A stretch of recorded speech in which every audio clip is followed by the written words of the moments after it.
All right, guys. So this is going to go up probably a little bit later today. It'll take a while for it to upload. So probably I'm thinking by noon, which is what we're striving for with this class to have things in or have things ready for you by noon.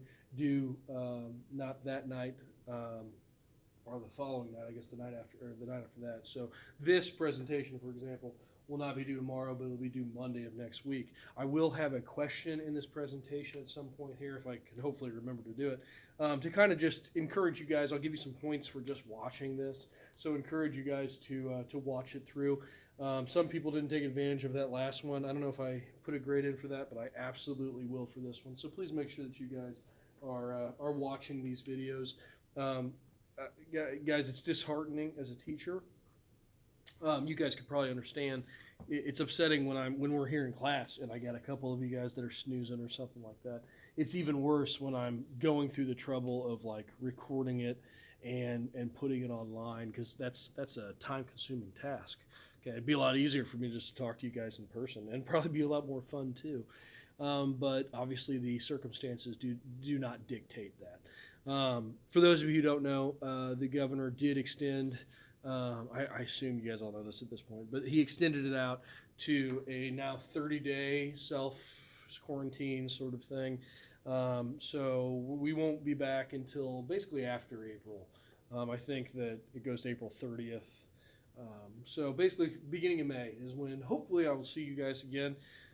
Maybe I won't. He might extend it out past that. I'm really not sure what's going to happen, guys. Um, this is, man, it is just an unprecedented time. I've been around for a lot longer than you guys, and I've never seen this before. Your parents have never seen this before. I would argue that your grandparents have never seen us react to a virus in the same fashion. So that said, it's easy, guys, to get nervous, to get scared about this, and I hope that you're not. I really do. I hope that you're not.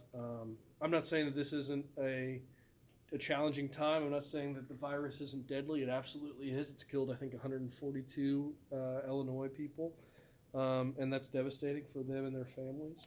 But the flu kills a lot of people every year too. So I just want to give you hope and let you guys know that this will pass, and hopefully we'll be back together sometime soon. So we left off. We were talking about distribution in math. This is when you distribute numbers across a particular range of values, whatever it might be, and you find the highest number or highest set of values in the largest frequency. So basically, like I said, this is sort of the distribution of grades. I would hope to see the highest frequency to be in that like low B range, at least as an average. But if it's a really good test, maybe you guys are really well prepared for it, like the next one you're going to have on evolution. You guys, hopefully the frequency will be like a high B or an A.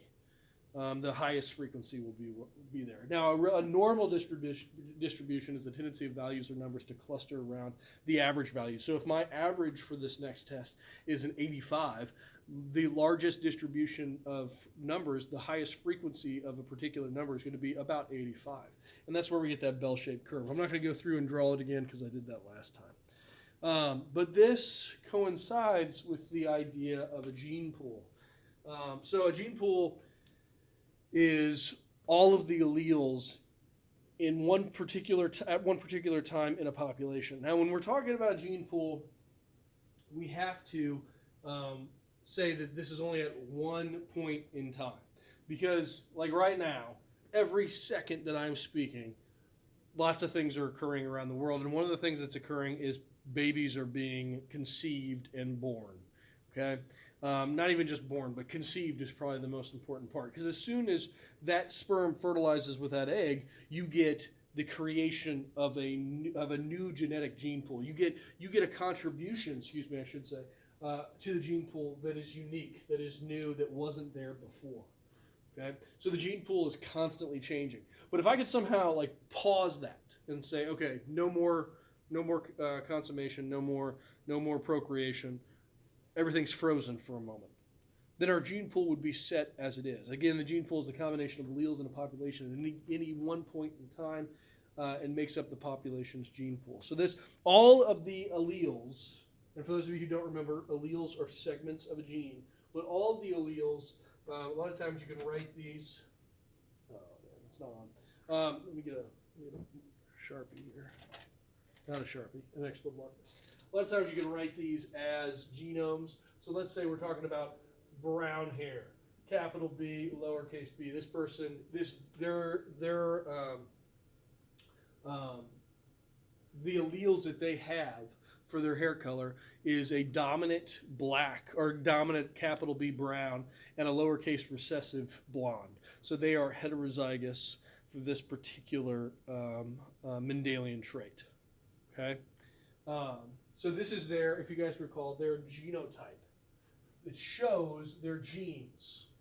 So this could be one of the many genes within a gene pool, a capital B or a lowercase b. All right, so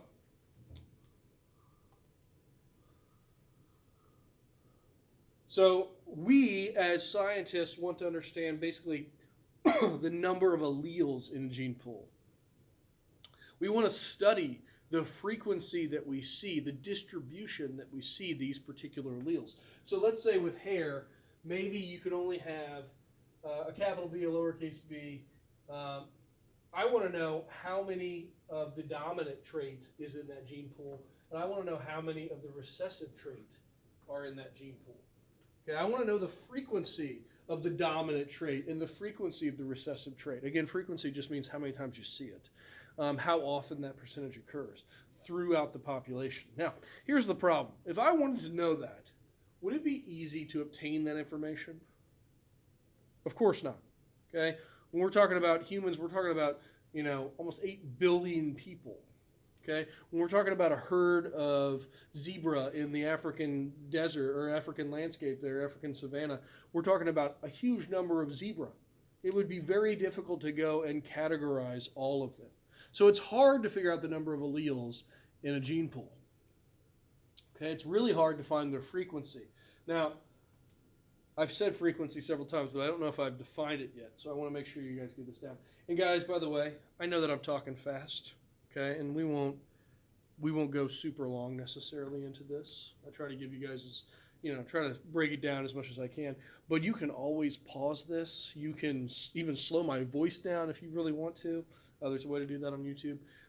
You can go back and re-listen to it, whatever you want to do. But frequency is the portion or ratio of a group that is of one type. Okay? So it says genetic variation and change are measured in terms of frequency of alleles in the gene pool of the population.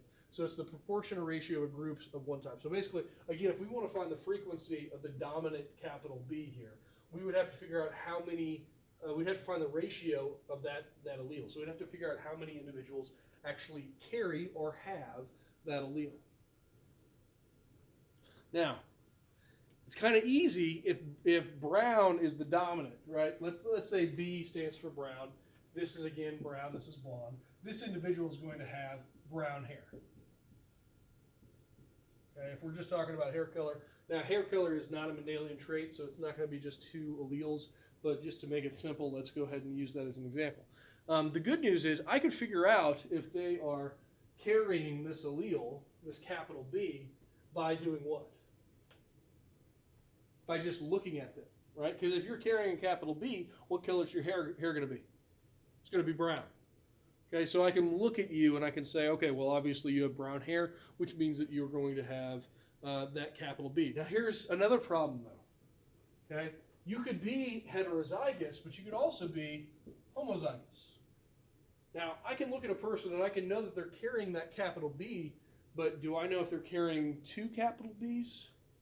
No, that's a lot more difficult to distinguish. Okay, so let's talk about tracking those frequencies. Again, there's 2 ways that we can do it. Go ahead and get this down. Let me get a drink here.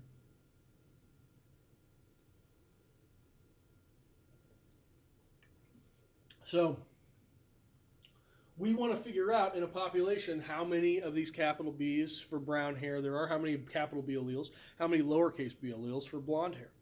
All right, again, just continuing on with this example. Well, there's 2 ways we can do it. There's the direct way, and then there's the indirect way.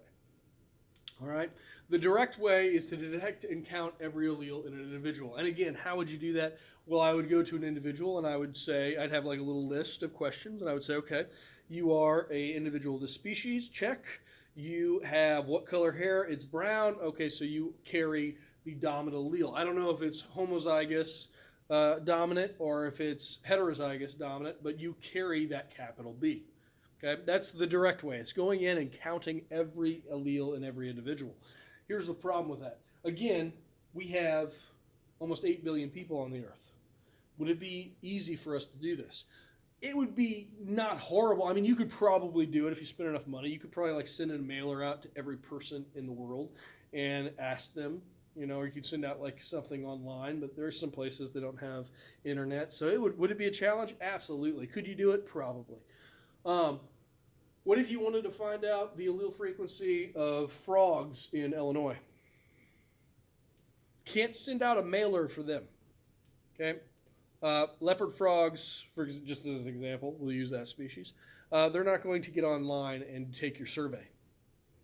So the direct way is to go and find all of them and try and count them. But here's the thing: are you going to be able to count like every frog of a particular species in Illinois? No. Not at all. Maybe of like a pond, maybe you could do that. But the direct way is not very effective. Then there's the indirect way. And the indirect way uses math to understand, and our understanding of genotypes and phenotypes to try and find the frequency of alleles. Math is much more practical. You can take a small sample of, let's say, frogs in a pond, and you can extrapolate that out with math for the entire state or the entire United States. Okay, math is, again, much more practical, much more likely for you to use. There are two types of frequencies. Don't worry about the page 402. I think that's an older book. But there are two types of frequencies that we're going to try and understand. There's the genotype frequency, which is the percentage of a specific genotype within a sample of the population, always equal to 1 or 100%. It's always a percentage, okay? Any of these frequencies are always going to be percentages. And then there's the allele frequency. Okay, this is the percentage of a ratio of a specific allele within the sample of the population, always equal to 0. So if you add them up, if you add these percentages up, which are usually written as decimals, like let's say you have 0.5, okay, and 0.5, you can add these up, and they're always going to equal 1. Okay. Now, what am I talking about this? Or with this, with genotypes, if we go back to our example, the 3 genotypes we could have for this Mendelian trait is capital B, lowercase b, capital B, and lowercase b, lowercase b. Again, heterozygous, homozygous dominant, homozygous recessive. Okay, so with the genotype frequencies, you're looking for one of these 3. Okay, understand that. It's very important. With the genotype frequencies, you're looking for either the heterozygous genotype, the homozygous dominant, or the homozygous recessive. With the allele frequencies, you're looking for the frequency of the 2 alleles. There's only 2 alleles here. There's dominant and recessive, so you're looking for B or lowercase b. Those are the 2 alleles that you're trying to find. So the first thing you guys need to understand when we're trying to do this math is what you're trying to find. With genotype frequencies, you're trying to find the percentage within a population of capital B, lowercase b, the percentage within a population of capital B, or the percentage within a population of lowercase b, the percentage of individuals that have one of these genotypes. You're finding the frequencies of those genotypes. With the allele frequencies, you're finding the percentage of the particular allele. So the dominant allele or the recessive allele. Okay. Now, for those of you who haven't figured this out, this is getting into math. Okay. I told you guys, I think at the beginning of the year, that we do math like 2 times out of the year. We've already done one of the times, which is where we talked about percentages and probabilities. It was mainly probabilities with genetics. Okay. And then there's this time where we're going to talk about the frequencies of alleles and genotypes. Okay, this is getting into what's called the Hardy-Weinberg equilibrium problems. For most students, not all, but most, this is the most difficult part of bio, of first-year bio. Okay, And it's going to be even harder because you guys aren't in front of me. Okay, I can't see on your faces right now if you understand what genotype frequency means, okay, or what allele frequency means. So I don't think this is going to be easy, but I'm still going to teach it to you. I'm still going to hope that we understand it. We're still going to do practice problems with it because I don't want to change what I teach you guys and make it easier or dumb it down just because of the circumstance. What I want you guys to do is rise to the occasion. I want you guys to really focus in on this. And I'm going to try and break it up in really small chunks. I'm going to be available to you guys to answer questions or even conference call if you need to do that. I want to make this to where it's possible for you. But I do just want to warn you that this traditionally is a difficult concept for us to grasp. So I'm going to try and break it down as much as possible, but I do need you guys to participate. I need you guys to focus for me and try to understand as much of this as you can. That said, we're just trying. We're trying to get through this together. Again, the genotype frequency is where you're trying to find the percentage within a population of these different genotypes. With the Mendelian trait, it's always going to be 3 different genotypes. With the allele frequency, you're trying to find the percentage of the 2 alleles, the dominant allele and the recessive allele. This is why you had to have such a good understanding of genetics and genotypes and phenotypes and all those things in order to go on to this. If you don't understand those things, you need to go back in your notes and re-talk about them, or ask me, or relearn about them, or ask me, and I can try to explain. Okay? So we're going to kind of review a little bit here before we continue on with this math. Let me erase this. And again, I told you I'm going to break this down into bite-sized chunks, so as much as I can. So we're not going to go much longer today. I just wanted to introduce the Hardy-Weinberg equilibrium problem, so hopefully we'll get to it after this. But the driving factors include, like I said, natural selection, gene flow and migration, mate choice, mutation, and genetic drift. What Hardy-Weinberg is doing, the frequency of particular alleles, we're talking about mutation. That becomes a part of it. We're talking about mate choice, because obviously the allele frequency is dependent on who gets to mate and who doesn't. We're talking about gene flow, so migration has a big influence on the amount of genetic material within a gene pool, because if a bunch of the population migrates away, then obviously the gene pool shrinks. If you get a lot of immigration in, the gene pool expands. Genetic drift, if you remember, is where you get, by random chance, you get the killing off of a particular amount of organisms, so gene pool is downsized usually because of it. And of course, natural selection selects on genotypes that are favorable for this. So all of these relate back to genetic frequency and the alleles that are found within a particular gene pool. So I'm going to go through each one of these real quick before we go back to the math.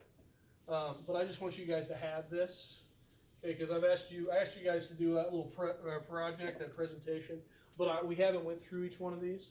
So natural selection is, as some of you guys already know, when advantageous traits are naturally selected over less advantageous traits, slowly influencing the entire population. If tomorrow if tomorrow I got some sort of genetic, and again, this doesn't happen, evolution doesn't happen on an individual, but let's say tomorrow, just for the sake of argument, I woke up and I had a mutation that happened during the night that made me able to fly. I have no idea why, but it made me able to fly. Okay, do you think I'm going to be pretty popular? Yes. Yes, I am. I'm going to have a superpower, so that's pretty cool. Okay, I didn't sprout wings or anything. I just have somehow an ability to fly now. I'm like Superman, all right, without the strength or the heat vision or the cool breath or anything else that Superman has. So, but I can still fly. It's a lame superhero trait, but it still works. Okay, that is an advantageous trait because guess what? I don't have to worry about cars anymore. I don't have to worry about traffic. I don't have to pay insurance for my car because I'm going to get rid of it. I can fly really, really quickly, so I can get from one place to the next way faster than anyone else. Okay, I can go around the world. because I can fly super fast, so I can travel anywhere I want. I can go for the weekend to, Italy or something. So this is obviously an advantageous trait. It's something that would be selected upon. It would make me more capable of surviving probably than any other human that's ever lived, because I don't have to worry about lots of things that other humans have had to worry about. I mean, just the fact that I don't have to be in a car means that I'm not going to be in a car accident, much less likely for that to happen. So this is an advantageous trait. Maybe I pass that weird gene that somehow got activated in me to my son and my daughter. Now they have the ability to fly. They are going to eventually that advantageous trait is going to be selected upon by nature. By the way, this whole scenario has 100% occurred in birds. Okay, at one time there was probably one or two species that could fly, and now every bird species can fly because that advantageous trait was naturally selected upon through natural selection, and it slowly filtered into the rest of the population of all birds, even across species. Gene flow. This is when genes are added to or removed from a population. Of course, it can be influenced by migration. So as individuals move from or into and out of certain populations, the number of the alleles within that population, the gene pool within that population changes. Okay, so if tomorrow a whole bunch of people moved out of Chicago because they were scared of the virus or something, and they moved to St. Louis, St. Louis is going to see a huge increase in the amount of genetic material found within that particular city. Okay. Which is going to change the overall gene pool and the look and feel of the individuals there through time. Okay, gene flow has a huge impact on that. All right, mate choice. This one's really interesting because it's driven by the actual organism. It's the only time that the organism itself probably influences its own evolution, which is pretty cool. So if parents are limited or selected in their choice of mates, only that limited set of traits will be passed on to their offspring. So some of you guys, maybe right now, at some point you're going to be looking for a spouse or someone to start a family with. And you might have like kind of an idea in your mind that, hey, you want, when I was a kid, when I was like your age, I wanted to marry a tall person. I didn't. I totally did not. My wife is not very tall at all. I think she's like 5'4", 4.5", something like that. But I wanted to when I was in high school because I wanted my kids to be tall. So if for whatever reason, let's say height was really an attractive feature to females, I would say that it kind of is, but let's say that it was, and it was very drastic. Eventually, what's going to happen to the population of humans if females are only selecting tall individuals to mate with?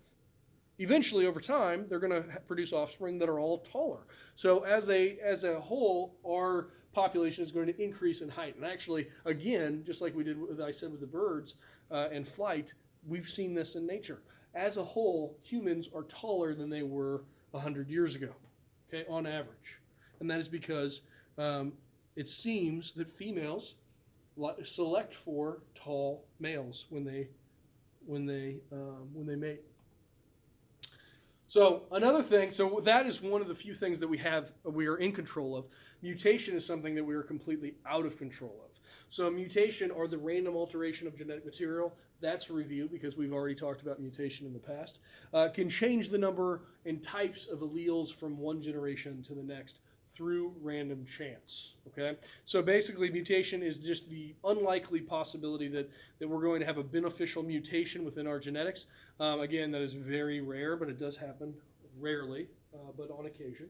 And that random mutation results in a beneficial allele, something that changes the way that we metabolize something, or the way that we breathe, or the way that we actually move, whatever it might be, that is advantageous for the species, and thus that mutation enables that organisms to better survive and, more importantly, better reproduce, which means that it passes that genetic mutation or abnormality on to its offspring. Eventually, those offspring are more likely to be able to reproduce, and over time, after successive generations, that mutation is passed to every individual within the species.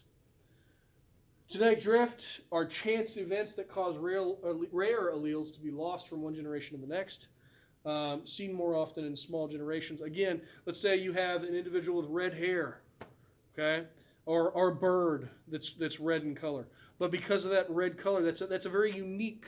It's a very unique color sort of profile. But maybe that's not selected upon, and those individuals are more likely to be killed for whatever reason. A portion of them die off. Maybe it's just a natural act of God. There's a storm, and you had 3 individuals within a population that were red just by some random mutation. There's a storm. Those individuals are lost to the storm. Now, that whole, because of genetic drift, that whole odd mutation, that whole rare allele is gone and can no longer influence the gene pool. All right, that takes us to math, but it has been 25 minutes, believe it or not. That went really quickly. So I'm going to stop there because I think 25 minutes is about all we can handle, under 30. I'm going to stop there. We're going to come back to G.H. Hardy, and Wilhelm Weinberg, and we're going to talk about their great contribution to this understanding of allele frequency and genome frequency, and we're going to try to grasp this. Guys, stay safe, stay healthy. Talk to you next. Oh, I totally forgot. The question for today is, what month was I born? The answer is August. See you guys.